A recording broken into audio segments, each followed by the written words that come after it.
Hi, I'm Lorna, coming to you from my studio, The Nest, in Hampshire in England.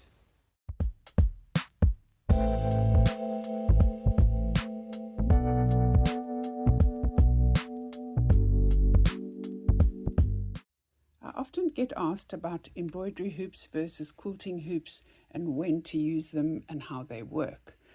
Basically, an embroidery hoop is a far shallower hoop than a quilting hoop, so it measures 1 centimetre in depth, whereas a quilting hoop measures 2 centimetres in depth. I use both for various projects. Essentially, the bigger the project, I find it easier to work with a quilting hoop as it keeps the work more taut. The embroidery hoops go up in size from a 4-inch or 10 centimetre right through to a 12-inch or 30 centimetre in size.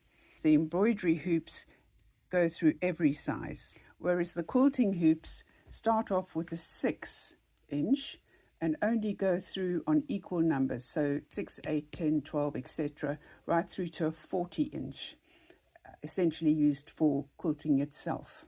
The difference also lies with the quilting hoop being available on a stalk. So it looks like that. And the stalk can be used with a lap stand, seat stand, or a table clamp. And it comes in 3 sizes, 6-inch or 15 centimeters, 8 or 20, and 10 or 25 centimeters. So you don't get a bigger frame than that, or the in-between sizes like you get with the hoops without a stalk. Now these hoops are made of beech and are strong and solid and should last you a lifetime if looked after.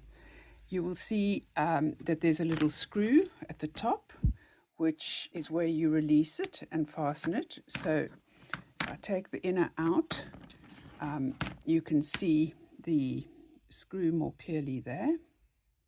And that once you insert your fabric and stretch it taut, you then tighten that with a little screwdriver in that little slot. When you're embroidering, it's best to work with your hands free, especially if you're doing skills like silk ribbon embroidery or stump work embroidery or gold work.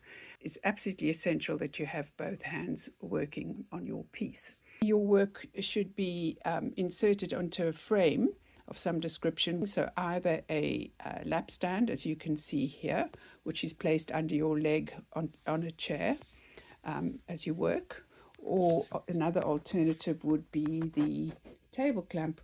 Now, there are a number of ways of attaching your hoop to a frame. This is the lap stand. So my embroidery is attached to the stalk, which is an adjustable height. This can be lowered or raised. That is one method of attaching your hoop to a working frame. The second one would be a bolt, or I should actually say a table clamp. So it works in a very similar way in that you have a stalk which is attached to that, and the nut is tightened to give you whatever height suits you. Your hoop on a stalk like that can be inserted, or alternatively, as first shown with the lap stand, you can use a stalk, which is a separate piece that comes with the clamp or the table stand. This opens, and that's the bit where your quilting hoop or embroidery hoop is inserted. As you can see here, I've got an embroidery hoop in the seat frame and a quilting hoop in the table clamp.